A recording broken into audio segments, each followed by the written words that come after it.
Well, it's 10 minutes after the hour of 6 o'clock. 41 degrees is your current temperature, showing a wind chill of 35 right now with that 7-mile-an-hour breeze that has been gusting up to 18 miles per hour. We'll have full weather reports for you at the bottom of the hour. We should be connected. We had problems for the first 20 minutes or so on yesterday's program. I think I had everything set up right, and might as well put the blame. I'm the only one that sets it up, so I mean, I can't. I don't know what I did wrong. I get anyway.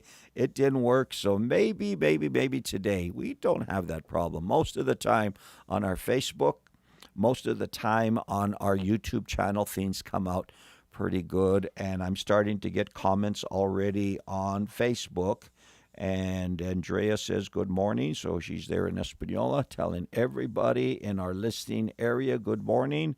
Also, Charlene, I think she's on Facebook, on YouTube this morning, and I'm hoping that that's working good also. So anyway, let me start off with some political stuff. The legislature is going to vote on HB 7 this morning, the House of Representatives, not the Senate yet, but the House of Representatives is going to be voting on HB 7 today. Find out who your legislature is, who your representative is. Go to nmlegis.com. You can find your legislature just by searching one of the pages that's there. I think I could probably bring it up for you if New Mexico Alliance, right there. I'm going to put it on the screen, okay? I know this is a teaching program, but I'm going to bring it up anyway because this is important. Charlene says it's so far so good. So what I did is, let me go backwards. What I did is I clicked legislatures, okay? Find your legislature, new district by address, okay? And no, that's not what I did. Come on, Mr. Size. Can you remember what you did? Okay, legislatures. Find my legislature by address. So all I did here is I want to find who my legislature is in the House of Representatives, and I put my zip code in. So put my zip code in, did a search, and there is the phone number and the email address for Representative Ambrose Castellano, whom I have emailed twice and still have not received a response from him. But there's the phone number at his office, 505-486-4236. But we got people in different areas of the state, and put your zip code in there or your full address, and you'll find out exactly who your legislature is. And I won't mess around with that too much more anymore. But today, HB 7 is on the calendar for a vote. Thank you very much. Okay, now, we are in the book of Ecclesiastes, and I missed something. I was a little distracted yesterday by a couple of things that happened. Number one, that we didn't get on. Number two, but I've been studying, I've been reading, but I missed something when we went into chapter 7. And I was going through chapter 7 yesterday, and I said, wait a minute. There's something different in chapter 7 than we have seen in the first 6. But I was going through it, and it just wasn't doing it for me. It just, we finished at a regular time, and I went back and I did some more studying and some more praying and said, okay, what the heck? So there seemed to have been a shift from the first 6 chapters to where we are in 7. Now, remember, this is the preacher. If we let's go to the beginning, of our study. The words of the preacher, the son of David, king of Jerusalem. And we know that the keys to this book is everything under the sun is emptiness. Most translations use the word vanity, okay? And Charlene helped us out with the emptiness of emptiness. I mean, it can't get any emptier. When you get down past the last crumb at the bottom of the barrel, vanity. There's nothing there. It is empty. The words of the preacher. So the preacher is preaching. And the preacher, for the first 6 chapters or so, laid his foundation about how empty everything in the world is if we put all of our stock. We said this yesterday, that the currency that God has given to every person in life is faith.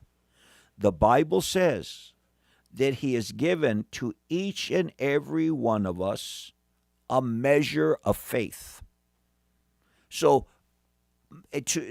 and when I read that scripture, when I because sometimes you read stuff, but there's a picture that comes in your mind. When I read that scripture that God has given to every one of us a measure of faith, let's bring that up. We're probably not going to get a lot of traction today, but what the heck? After yesterday's week program, we need to have a measure. Did I spell it wrong? Yes, MEASURE, faith. Okay. For I say, through the grace of God given to me, Romans chapter 12:3, to everyone who is among you, not to think of himself more highly than he ought to think, but to think soberly, as God has dealt to each one a measure of faith.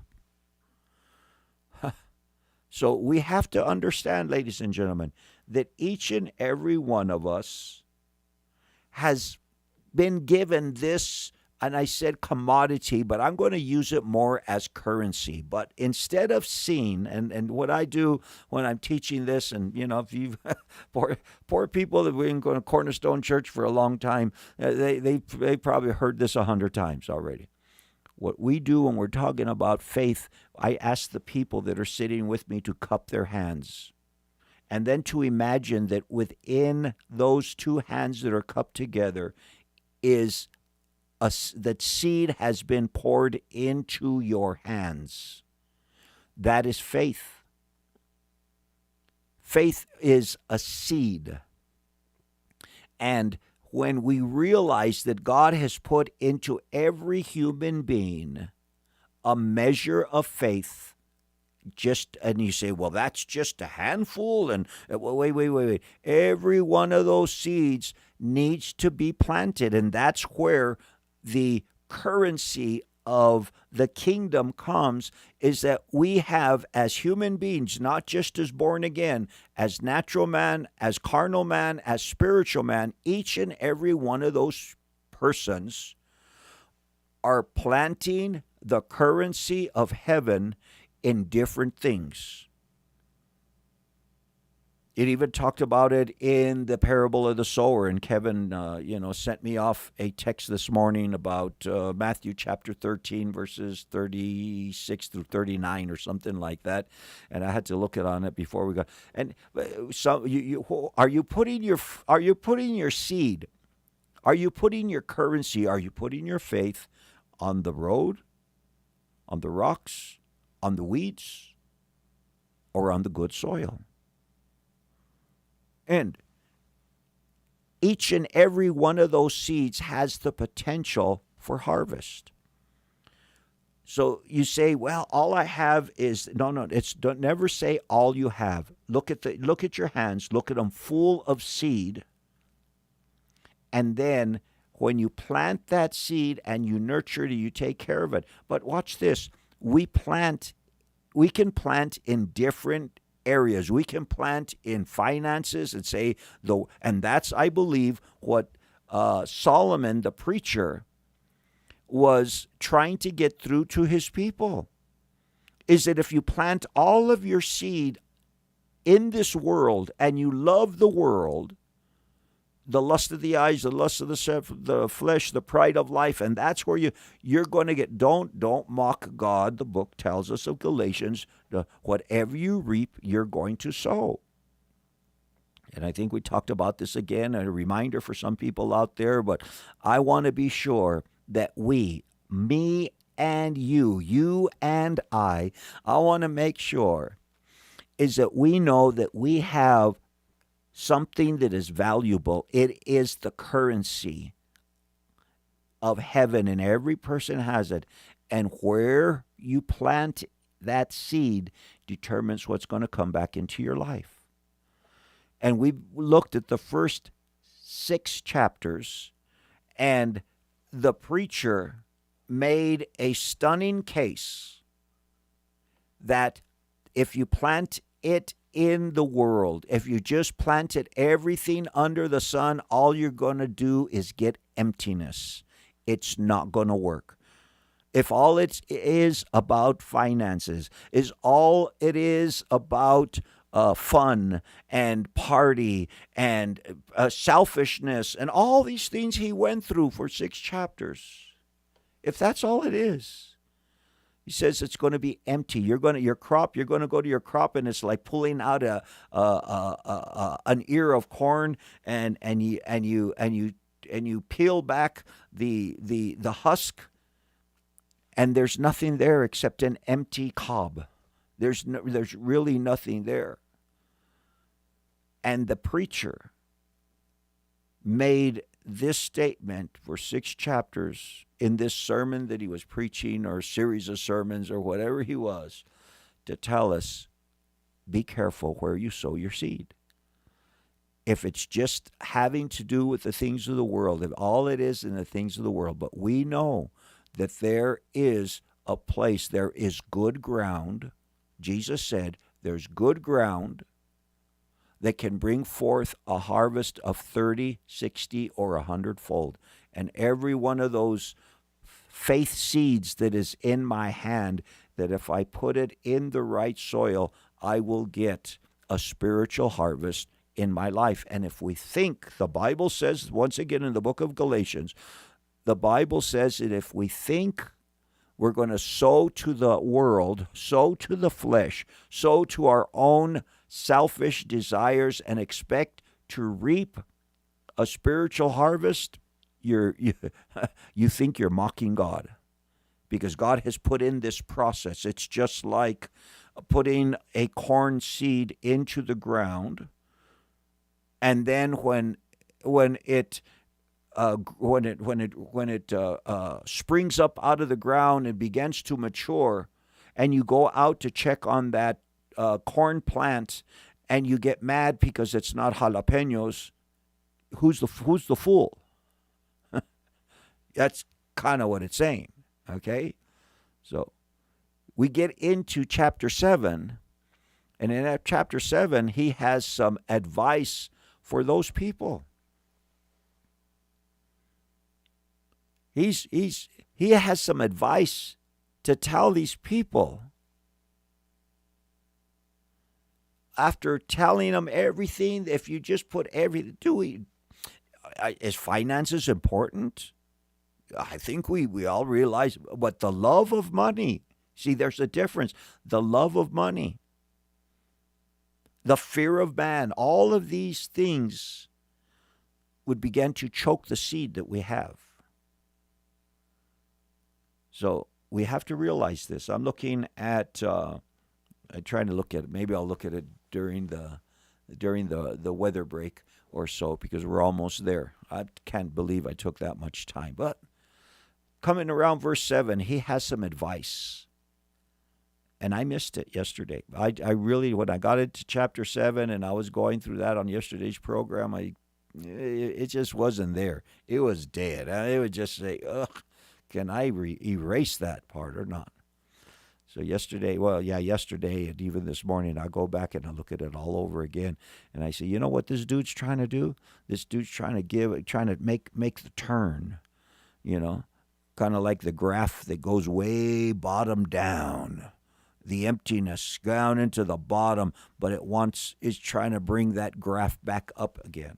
But look at this. Does God concerned about money? God talks about money. Jesus talked about his money as much as he talked about any other subject, because his faith and finance program tells us it's tied to the heart. Is it okay to have a good time? Is it okay? Yes. But we're trying to bring that balance in our life. And now we get into chapter 7. And in chapter 7, it's saying, okay, now let's think about these things for a while. Let's look at them. A good name is better than precious ointment, and the day of death than the day of one's birth. So now that I understand where this guy's coming from, I can identify with what he's trying to tell us and the message that he's trying to give us. But we better play a song. Weather report coming up in just a few minutes.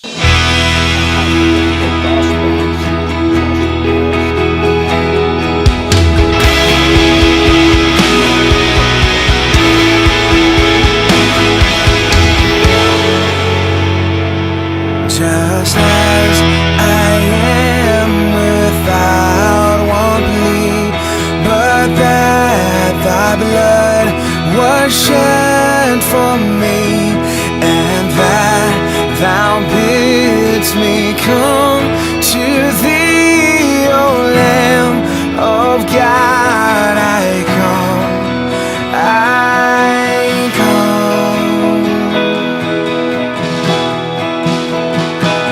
Just as I am, though tossed about with many a conflict, many a doubt, fightings and fears within, without, O Lamb of God, I come, I come.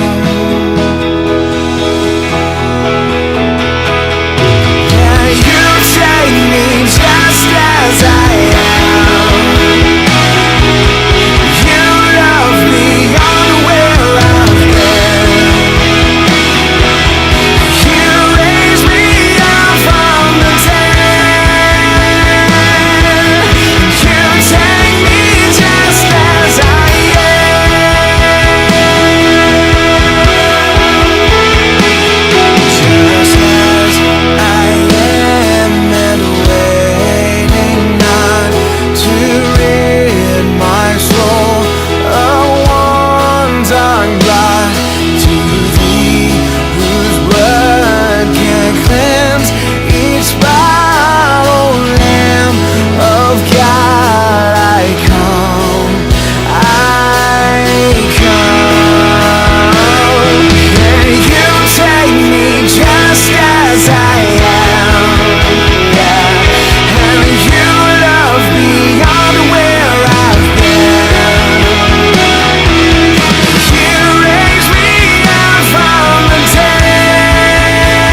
other things this morning as we got started.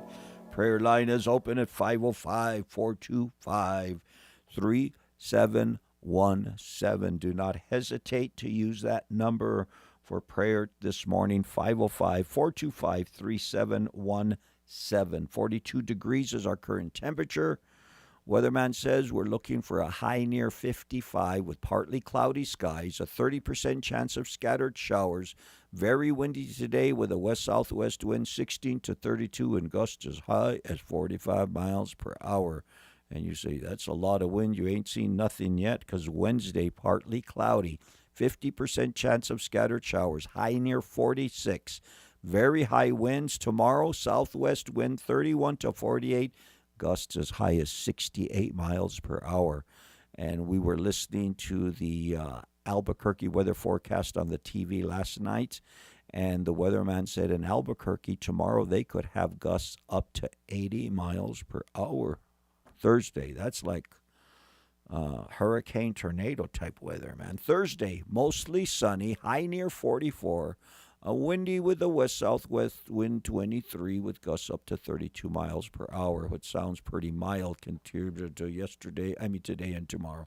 And that's your weather report. So let's get back into what we're talking about here in the book of Ecclesiastes. Let's see. Erica is with us from Colorado. Charlene's been with us since the beginning. Mike and Corrine are there. I'm just checking out. Andrea showed up early today. Here's a comment that Charlene put on what we're talking about. Solomon is not begging tongue-in-cheek here. His upside-down statements about what is better are from a man who has learned that sometimes adversity is advantageous. Wisdom's perspective helps. Not this. So Solomon, I've always thought of this when I'm looking at not just the book of Ecclesiastes, but the three books that Solomon wrote: Proverbs, Ecclesiastes, or the Song of Solomon. Three different phases in his life. It's kind of like at one time in life, my projection is, and my speculation, I should say, is that there was a time in his life that he just kind of stepped away from. Let's not get too holy here. Let's see what's out there in the world. Okay, just an idea that I had. So he's kind of come to grips with what the world, he's coming back from a big old prodigal son type of a journey. And now he wants to let everybody know it ain't what it's supposed to be, ladies and gentlemen. It's not what it's sold. It's emptiness. It is empty. And first 6 chapters talks about that all the time. Okay. So verse 1, chapter 7. Yes, I know we covered it yesterday. We're going to cover chapter 7 again. Because now he says here, a good name is better than precious ointment. Oh, yeah, you can have all the perfume and you can look good and smell good and have it on the outside, everything. But he says a good name is better than that. It's not that the precious ointment is bad. Put a little perfume on, put a little cologne on, put a little aftershave on if that's your thing, okay? But he says a good name is better than that. And the day of death, he says, the day of death is better than the day of one's birth. Why? Because the same way, the day of one's birth is like the precious ointment. It's so wonderful, and everybody's so happy, and it's so filled with promise. The day of one's birth. Everybody. And they all say, he's so cute, she's so beautiful, she looks just like her daddy, But what about the day of death? See, I was reading this yesterday, and I say, well, it doesn't jive with where we've been. And like I tell you, we had to go talk to some people yesterday about it and say, what the heck? Good name is better than person. He says, so he's trying to give them some advice to come out of the world. Love not the world. Love not the things that are in the world. We use them. Let's talk about money again. Oh, I hate when preachers talk about money. Well, you're going to hear this preacher talk about money. And he's going to talk about money because the Bible talks about money. Here's what I believe. I believe that when I get my check, I've worked for the company. I get my check, but it is mammon. It belongs to an evil system, the world. And when I pay my tithe and offerings, the 90% becomes blessed when the 100% was cursed. And when I pay my tithe off the top, specifically, not just after the leftovers, it becomes blessed. So we do have, we have to have money. We have perfume. We have parties we go to. We have potlucks. We get around there. We're not talking about we're just going to live this drab, ugly life. That's what they think about Christians today, is that they just live. They don't know what excitement, what fulfillment, what promise, what passion is all about until they do it themselves, until they find out for themselves. And I've been on both sides. Better to go to the house of mourning than to go into the house of feasting. Huh? Maybe you better do some fasting and some praying once in a while. Okay? For that is the end of all men, and the living will take it to heart. See, now this is starting to make more sense to me. Yes, we're going to talk about vanity again. Yes, we're going to talk about emptiness in the world and everything that's under the sun. But now, here's the advice that Solomon is giving from experience and from the wisdom that God has given us. Sorry, mijita. There you go. Huh? Sorrow is better than laughter, for by a sad countenance the heart is made better. And this isn't, I'm going to be sad the rest of my life. No. There's a time for everything under the sun. There's a time and a season. We started the year off in the middle of January with two other different congregations, praying and fasting for 3 days. We called a time of fasting, a Tuesday, Wednesday, Thursday in the middle of the month. We went to Heart of David Worship Center. Okay. There, we did some fasting, we did some worshiping, we did some intercessory prayer. It's not all the time, but he says sometimes sorrow is better than laughter, for by a sad countenance the heart is made better. The heart of the wise is in the house of mourning, but the heart of fools is in the house of mirth. The heart of the fools is always at the bar, he's always at the club, he's always looking for the next party. But the heart of the wise knows where the doorknob to the house of mourning is. Mourning about what? Mourning about our own condition. Jesus said in the 5th chapter of the book of Matthew, it wasn't a parable, excuse me. It was a Sermon on the Mount in the Beatitudes. He says, when you recognize your sin, blessed are the poor in spirit, for theirs is the kingdom of heaven. The poor in spirit, where do you find out how poor we are in spirit, how needy we are before God? In the house of mourning. You're not going to find it in the clubs, ladies and gentlemen. They're there to desensitize you, and that's what's going on in this world a lot, is a lot of desensitization. They're just trying to desensitize us to our sin, to the conviction of our heart that's trying to cry out for fulfillment for more in our lives. So this isn't about let's just all be, those people look so sad, they look so, they don't know how to have fun. You don't know what fun is, ladies and gentlemen. You don't know. There's a balance that we need to break in life. And yes, there's things that is out there in this world. You use them, but don't abuse them, and don't fall in love with them. The heart of the wise, verse 4 says, again, is in the house of mourning, but the heart of fools is in the house of mirth. It's better to hear the rebuke of the wise than for a man to hear the song of fools.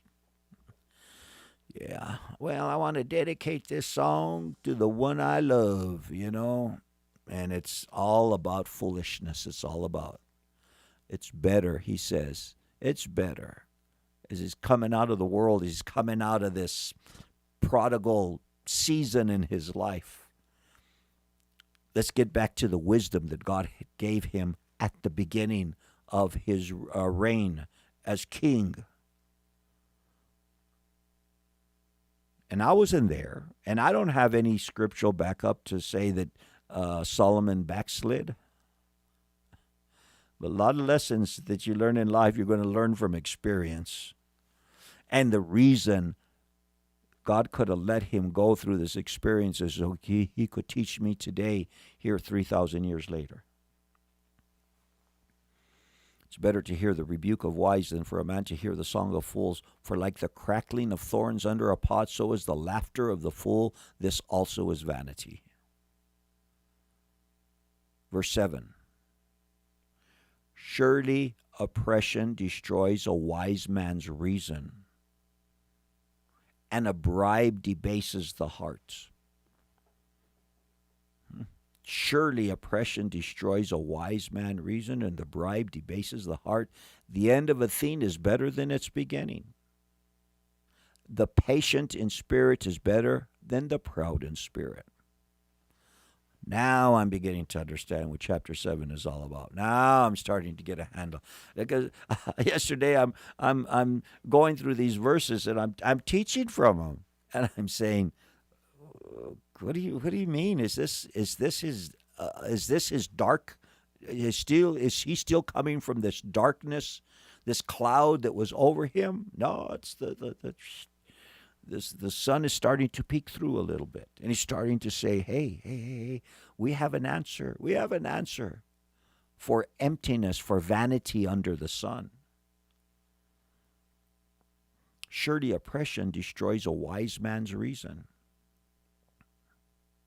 and a bribe debases the heart. The end of a thing is better than its beginning. Same way it is with the first verse that says that better the day of a man's death than the day of his birth. And I read that yesterday, and I said, what's the dude's problem? I understand now. Sorry. My apologies. The end of a thing is better than its beginning. Do not hasten in your spirit to be angry, for anger rests in the bosom of fools. Do not hasten in your spirit to be angry. There's foolishness all around us, ladies and gentlemen. Foolishness is a very mild word of what's going on in your world today. My God, don't be angry. Do not hasten in your spirit to be angry, for anger rests in the bosom of fools. All that does is just causes us to slide back into the emptiness. Do not say, why were the former days better than these? For you do not inquire wisely concerning this. And his advice to those who have been out there and found out how empty it is, he says, don't even cry out for the good old days. We covered this yesterday. The good old days, all they were old, but they weren't that good. Wisdom is good, with an inheritance, and profitable to those who see under the sun. It says, wisdom is good, with an inheritance, and profitable to those who see under the sun. For wisdom is a defense, as money is a defense, but the excellence of knowledge is that wisdom gives life to those who have it.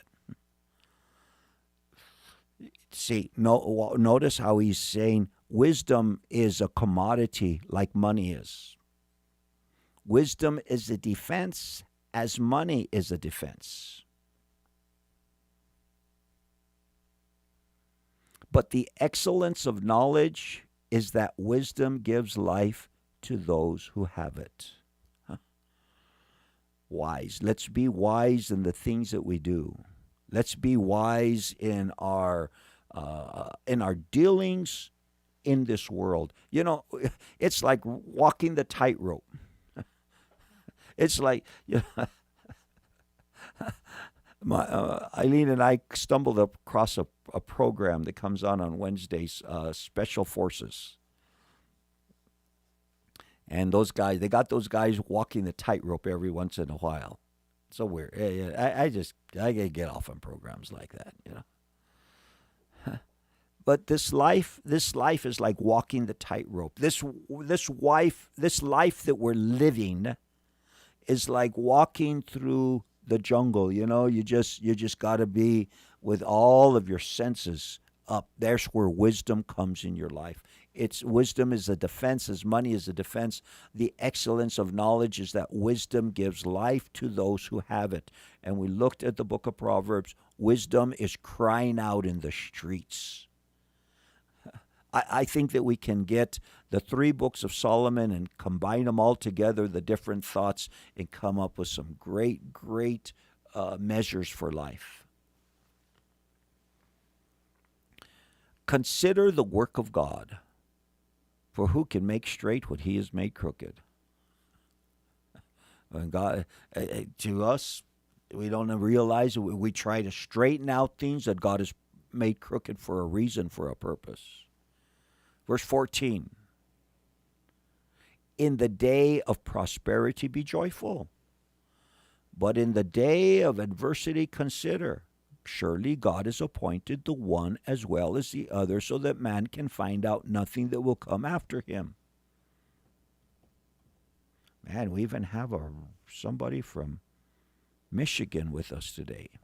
God, before you know it, we're going to have 15 people online all at one time. I don't know if I can handle it. Good morning, Mr. Black. I think Goku. In the day of prosperity be joyful, but in the day of adversity consider. Surely God has appointed the one as well the other. There's trials and tribulations in this life that are there to make our faith increase, not to destroy us. The thief comes, but we're conquerors. We're overcomers if we know his word and if we depend upon his Holy Spirit in our lives. The day of prosperity be joyful, but in the day of adversity consider. God has appointed one as well as the other. Ask Job. Just ask him. And what was the outcome of Job's life? I have seen everything in my days of vanity. He says, let me tell you where I've been. Let me tell you what I saw. Verse 15. I have seen everything in my days of vanity.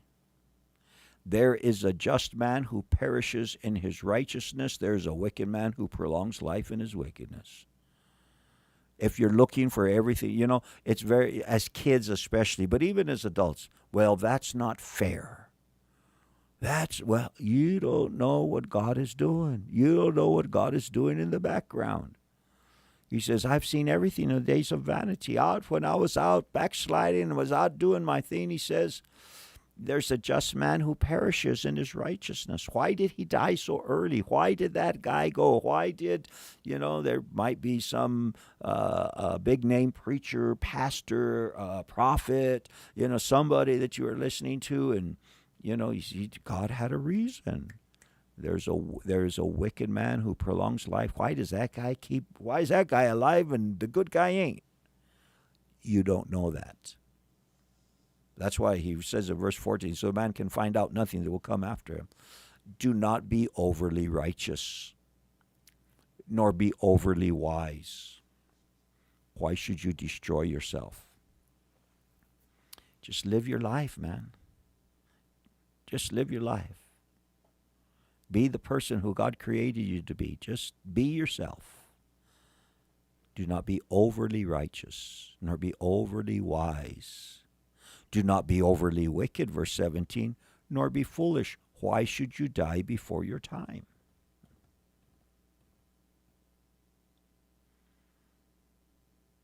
Mr. Black, that's Las Vegas, New Mexico. Okay, just to make sure that do not be overly wicked nor be foolish. Why should you die before your time? Balance your life. Walk that tightrope. Follow the trails of the jungle, but keep your spiritual senses sharpened as you go through. Because the thief comes to kill, steal, and destroy, but Jesus said he came that you might have life and you might have it abundantly. It's not all about terrible. It's not all about darkness. It's not all about trials or tribulations any more than it's all about party and joy and good life. Verse 18. It is good that you grasp this and also not remove your hand from the other. For he who fears God will escape them all. He'll come out on the other side. I've seen people that when the bad times come in their life, when the trials and tribulations, they give up. They give up their faith.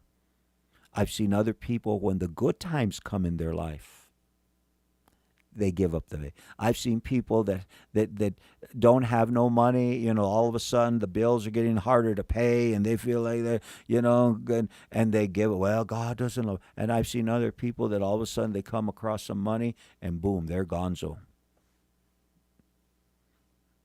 It is good that you grasp this and also not remove your hand from the other, for he who fears God will escape them all. If you endure. Think it not strange. Isn't James tell us, and Peter tells us also the exact same thing? Don't think it strange, the fiery trial, which is to overcome. Man, I don't think it says overcome, but you should be taking notes and you should be finding these scriptures and getting the right wording on it instead of anyway. It is good that you grasp this. And also, not remove your hand from the other, for he who fears God will escape them all. I believe that God will build a resume in our life that we can lean on and experience in our life, that we can go through the hard times and we can go through the good times and know that God taught us something in each and every one of them. Don't remove your hand from the other. Wisdom strengthens the wise more than the 10 rulers of the city. And let me finish off verse 18 one more time. For he who fears God will escape them all. Let's talk again, as we usually do, about the fear of God. What is the fear of God? The fear of God is not to be, I don't want to be in his presence. The fear of God is the exact opposite. I don't want to be away from his presence. My fear is to be separated away from God. Solomon knew what it was to be out of the presence of God. Not that God wasn't there, but he wasn't looking for God. For he who fears God will escape them all. The peaks and the valleys of life that doesn't seem fair, but they're out there anyway. And I believe that God is preparing us. He's training us to reign with him for 1,000 years here on earth. Exactly right. Corrine says, I live a balanced life. No, she says, live a balanced life, avoid excess, and take God seriously.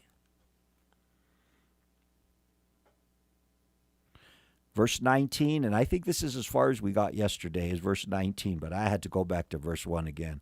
Wisdom strengthens the wise more than the 10 rulers of the city. Oh my God! The city gates. That's where the rulers of the city sat at the city gates. They were like the city council that were judging and bringing down wisdom for the people. Hopefully, good judgment for the people. But he says, wisdom strengthens the wise more than 10 rulers of the city. For there is not a just man on earth who does good and does not sin. A just man, because remember, what does Romans 3:23 says? We've all sinned, we've all fallen short of the glory. We've all been there before. Thank God for Jesus Christ. Thank God for what he's done in our life. Verse 21 says, also do not take to heart everything people say, lest you hear your servant cursing you. For many times also your own heart has known that you have even cursed others. I think it was the Message Bible that kind of watch this. Well, let's put the parallel version so you can see it next to the where is it? I apply my heart to know. Where were we? Okay, it's verses 21 and 22. The Message Bible would be panel 3. Do not eavesdrop on the conversation of others. What if the gossip's about you and you'd rather not hear it? You've done that a few times, haven't you? Said things behind someone's back you wouldn't say to his face. I like that one. The New King James again says, also, do not take to heart everything people say, lest you hear your servant cursing you. For many times. So the Message says, don't be put in your ear where it doesn't belong, because you might hear something you didn't want to hear. And now, you look at them from a different angle. For many times also your own heart has known that even you have cursed others. I thought that was interesting, and I thought that was a good way of putting it. And I'm looking at the time because we're getting close to switching to a song here pretty soon. But let's look at one more at least. All this I have proved by wisdom. I said, I will be wise, but it was far from me. And I think about then he was looking, and he says, when I was out there, I looked for wisdom, but it was earthly wisdom. When I think I'm going under, part the waters, Lord. When I feel the waves around me calm the sea. When I cry for help, oh, hear me, Lord, and hold out your hand. Touch my life, still the raging storm in me.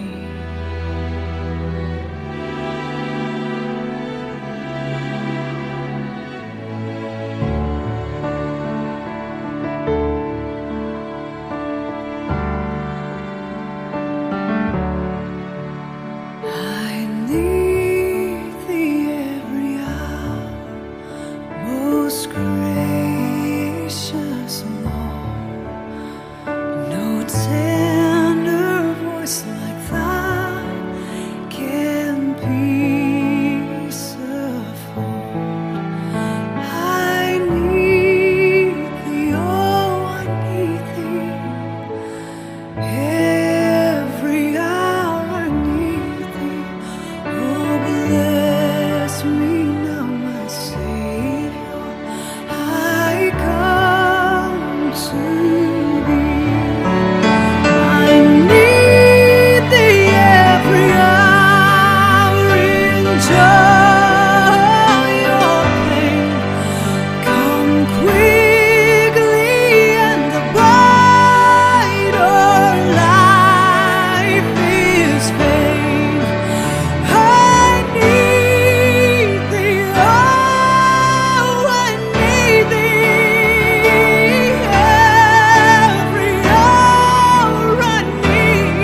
Well, good morning, Las Vegas. You are listening to KLYNLP. It's a Tuesday morning, the 21st day of February. You're listening to our teaching program here on 95.7 FM, or also maybe on Facebook or YouTube. Facebook is LV Cornerstone. YouTube is LV Cornerstone Church. We go through the Bible cover to cover, third time around that we have done that here on the early morning program in the last 15 years or so. Glad to be along with you. 43 degrees is our current temperature. It feels like 35 out there with that 14 mile an hour wind blowing out of the southwest, gusting up to 23 miles per hour. And it's going to be very windy this week here in Las Vegas, New Mexico. And I appreciate your comments here that we've been getting. And, you know, if you're on radio, I don't know whether you're out there or not, okay? If you're on YouTube or Facebook, the only way that I know if you're out there is if you comment, at least say a hello or something like that. But nonetheless, we're going to keep going through it verse by verse, chapter by chapter. Prayer line open for you for another hour at 505-425-3717. And we've been getting some visitors I had another visitor just now come into the church, and it's hard for me to do much. So anyway, probably have to get Ernie to start hanging around here in the morning and have a fresh pot of coffee and something for them to snack on here in the morning. We got the stuff for them. We can always take care of that. Anyway, let's go back to our verse for today, which is the 7th chapter of the book of Ecclesiastes, which is a rehash from yesterday's program. Okay, about the last half hour of yesterday's program, we were in the 7th chapter, but this is like a NFL game. It's a rewind, or it's a do-over, really is what it is. Anyway, we have Mr. Black from Michigan with us. Corrine and Mike are there with us. Charlene, Corrine, and Mike again. I'm trying to look. Andrea's with us. Joe. Sorry, Joe, I didn't see you early. Joe and Flo, good morning. Erica, good morning. See, we're getting some people out there and some great comments from them all. That's the part that's going to be good. If you've ever been on a Sunday service, you've seen that there's a lot of discussion, more than just the preacher man. I have proved this by wisdom. Verse 23, Ecclesiastes chapter 7. All this, he says, all this that I'm telling you, I have proved by wisdom. But it was the wisdom of the world. Watch this. All this I have proved by wisdom. I said, I will be wise. But it was far from me. He was looking for wisdom. He was trying to come back to that wisdom. Let me tell you what the gift and the calling of God is without repentance. When God gives you something, he don't take it away. But sometimes we walk away. And Solomon knew what wisdom was, real wisdom, not wisdom that was demonic. You can you can have all the PhDs, masters, whatever it is. I don't know. I flunked out of college twice, and I'm a Bible school dropout. So, you can have all the degrees that are out there and all the plaques, and that's the wisdom of this world. All this I have proved by wisdom. I said, I will be wise. I can see Solomon saying, well, I'm going to go to Harvard. I'm going to go to Yale. I'm going to go to England. I'm going to learn. I'm going to read books. But wisdom was far from me. As for that which is far off and exceedingly deep, who can find it out? The wisdom that I was looking for, I came to the wisdom of the world. I studied their books. I read. I went to their classes, he says. But as for that with the real stuff, so I applied my heart to know. Now it's a matter of the heart. It wasn't just a matter of the head. A lot of difference. I applied my heart to know, to search and to seek out wisdom and the reason of things, to know the wickedness of folly, even foolishness and madness. says, I applied my heart to know. I made a decision that after I got all the plaques and all the degrees, it just didn't satisfy. It was vain. Oh, it's good for a purpose. It's good for the world. It's good, but ladies and gentlemen, for the things of the kingdom, we need to have another type of wisdom. I applied my heart to know, to search and to seek out wisdom and the reason of things, to know the wickedness of folly, even the foolishness and madness. And I find more bitter than death the woman whose heart is snares and nets. Oh, I was afraid we were going to get into this part. Okay, but here we are. Says, I was out there, man. I went for myself. I walked the streets. I went to the clubs. I took the drugs. I did it all. Just me putting it in a kind of a contemporary way, okay? We're not trashing Solomon, okay? When we get to the kingdom, Solomon will probably call me on the carpet and say, hey, son, I want to talk to you. Yes, sir. Yes, sir. Yes, sir. He says, I applied my heart to know, to search out wisdom. He says, I find more bitter than death the woman whose heart is snares and nets, whose hands are fetters. He who pleases God shall escape from her, but the sinner shall be trapped by her.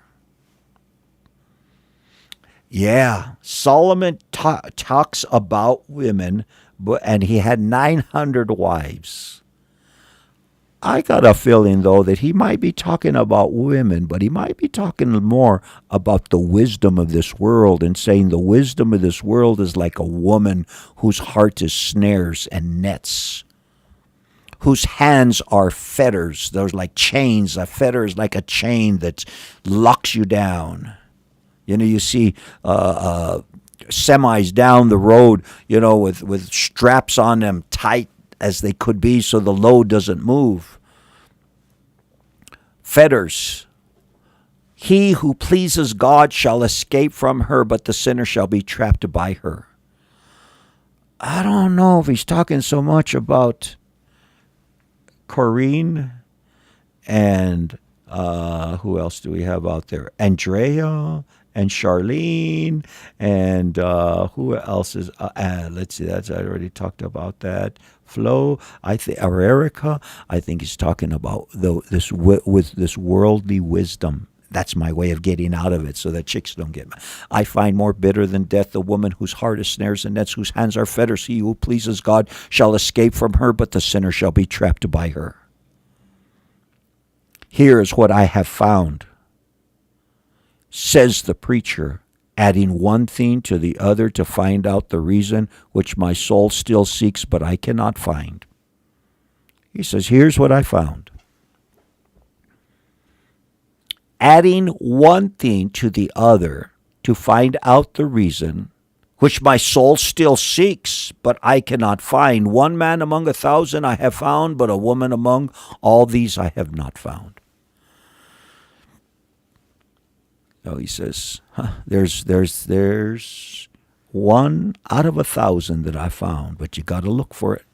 The wise versus those that are wise in this world. Let's verse 29. Okay, end of the chapter says, "Truly, this only I have found, that God made man upright, but they have sought out many schemes." Wow. Wow. Watch out with the trap. And we can take out this, watch out for the trap of sex. Sex is just like a commodity anymore. There's no holiness in sex anymore. There is a holy part of sex. God created it for a reason, for a purpose. The two coming together to make one and having godly offspring. And, Noah was righteous in his time because he didn't fall for the temptations of his day. And you can look at all the different patriarchs that didn't fall for, Lot. I was looking at Lot this morning. We'll talk about that later. But he fell for it. God was gracious to him, though. He almost fell into that pit. And yeah, there's Jezebel. Don't let Jezebel take you down. Jezebel ain't your neighbor. Ain't some girl that, no. Jezebel is a system, ladies and gentlemen, that belongs to Babylon. Anyway, I think that we covered that and tried to. Verse 1, chapter 8. Now we're going to go into a good one. Who is like a wise man, and who knows the interpretation of a thing? A man's wisdom makes his face shine, and sternness of his face is changed. Look for wisdom. Look for the wisdom that's from above. Once again, ladies and gentlemen, the book of James, and we see how these things fit together. We can jump around without really losing our place or our thought. And James said that there is a wisdom that is from below, and it's demonic. And Solomon had tried that wisdom out, but he also knew what the wisdom from above is. That's pure and peaceable, he says. It's righteous. Who is like a wise man? And who knows the interpretation of a thing? A man's wisdom makes his face shine, and the sternness of his face is changed. And you lose that sternness when you find the wisdom of God. All of a sudden, you're not so focused on how you're going to make it and how you're going to do it. The life of faith really begins to take the weight off of your shoulders. The life of faith isn't that you're doing it yourself. You receive the grace of God, and your face is changed. And Solomon says, the preacher says, I say, keep the king's commandment for the sake of your oath to God. Do not be hasty to go from his presence. Do not take your stand for an evil thing, for he does whatever pleases him. Where the word of a king is, there is power, and who may say to him, what are you doing? He who keeps his command will experience nothing harmful, and a wise man's heart discerns both time and judgment, because for every matter there is a time and judgment, though the misery of man increases greatly. Verse 2, he says, I got a little something I want you to ponder. Keep the king's commandment for the sake of your oath to God. Obey the law. Obey the law as long as it doesn't contradict. Listen, when they told us we couldn't meet in our as a church 2 years ago, we had to make a choice. We were going to believe God or believe man. And the Bible talks, but he says, listen, when the king's command doesn't violate the commandment of God, to keep it. Keep the king's command for the sake of your oath to God. And I say my oath to God supersedes my oath to country, to whatever else is out over there. There's a balance. Ooh, that balance. Walking the tightrope. Do not be hasty to go from his presence. Don't be hasty to go from the king's presence. Well, okay, I got to go. No. Just chill, man. Get to know what the king is talking about. What is he do not be hasty to go from his presence. Notice how HIS is an all. They're not in capital letters. So it's not talking about God. We're talking about the king. It says, do not just get to know the king. Do not take your stand for an evil thing. For the king does whatever pleases him. You take your stand for an evil thing. Let's take a stand for righteousness in the presence of the king, but don't press for the king does whatever pleases him. Where the word of a king is, there is power. He has authority. And who may say to him, what are you doing? It doesn't say what, it says, what are you doing? He who keeps his command will experience nothing harmful. And a wise man's heart discerns both time and judgment, because for every matter there is a time and judgment, though the misery of man increases greatly. And if we're not reading this with a balanced approach, if we're not reading this properly, we're going to say, well, we got to do whatever the king says. 2 years ago, when they were trying to shut churches down, and why was it that the bars were okay to go to, but the churches weren't? Somebody, please help me out with that.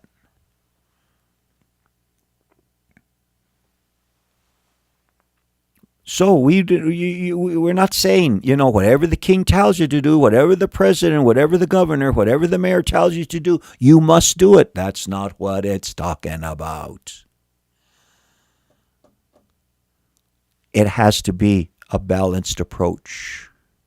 We have to say, as long as it doesn't violate what God is telling me, yeah, we'll consider it. Yeah, we'll keep the speed limit. Wise man's heart discerns both time and judgment, because for every matter there is a time and judgment, though the misery of man increases greatly. And ain't that the truth? Ain't that what we're seeing? Whew. They're miserable out there, ladies and gentlemen. That's why we need to tell them that the Father sent His only begotten Son for them. You have to tell them that there's a place of refuge. There is an ark that is being built right now. The ark of safety has been there. Come in 2 by 2 into the ark of safety. So what we're going to do now is that we're going to put a bookmark on a particular verse on chapter 8. Let's put it on 7. So right here, I'll right-click on bookmark number 1. So when we come back tomorrow, that's where we'll be, is in the 8th chapter of the book of Ecclesiastes. Thank you very much for hanging with us today on our study, and hope to see you tomorrow as we continue in the 8th chapter.